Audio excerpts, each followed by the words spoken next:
Why you may never see a penny of the stimulus money is because you got crooked states like Oklahoma that's taking the money for child support, taking both spouses, whether you owe child support or not, they're taking the money.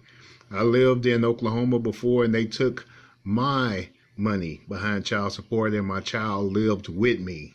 So it's crooked states like the state of Oklahoma, they are stealing the stimulus checks. The country, but not for some who owe child support. And while that may sound simple in many ways, it's really not.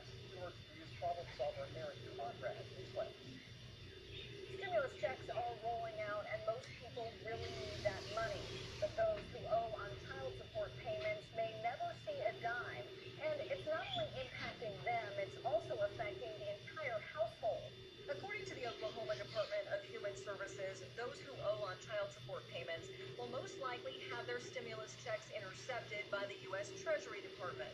That's because of the Debt Collection Improvement Act of 1996. The U.S. Department of Treasury will then take those federal payments and send them to OKDHS to distribute as past due child support, and it's required by federal law. However, some who are married to those with past due payments have wondered if their money will be taken too. Tara writes into Two Words for You. She says, "My husband and I filed our taxes together, married filing jointly. Will only his portion be taken, or will mine as well?" Jacob writes to us, "The whole stimulus check is being offset, even the injured spouse's portion. My wife and I have been separated for some time now, and I'm the custodial parent of a child before marriage. She owes child support from her previous marriage. Our whole check is now going to her child support." Now, according to OKDHS and the Treasury Department, your check will only be taken if the state has escalated a back child support case to the U.S. Treasury. If you're married and have filed your taxes jointly, the entire household stimulus check may be intercepted. If the household stimulus check has been intercepted, you can file an injured spouse claim and allocation of a joint return with the IRS to claim your portion of that intercepted payment. That's IRS Form 8379. OKDHS can also hold on to that money for up to 6 months to see whether there is an injured spouse claim filed.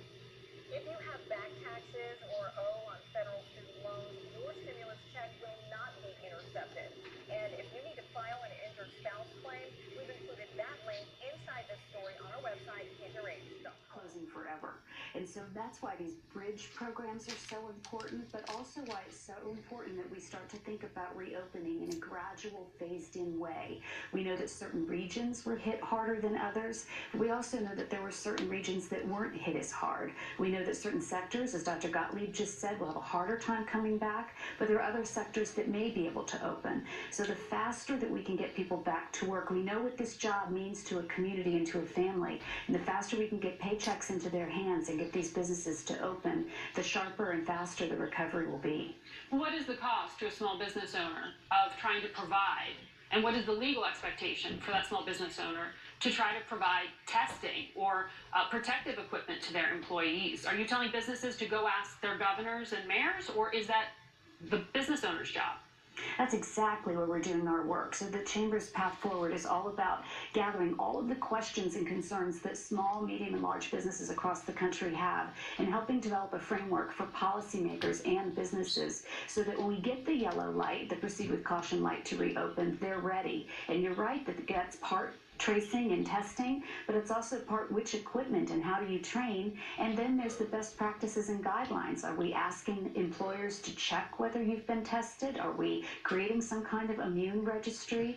There are a lot of regulatory and legal questions here that small business owners and big business owners want to know. There's no playbook for this. It's unprecedented, and they want to know if they take a risk in an imperfect information situation that they're going to be protected. And who is answering those questions? Is that the federal government? It's really a coordinated approach. You have federal guidelines that then have to be implemented on a state and local level because the conditions vary so much by zip code. All right.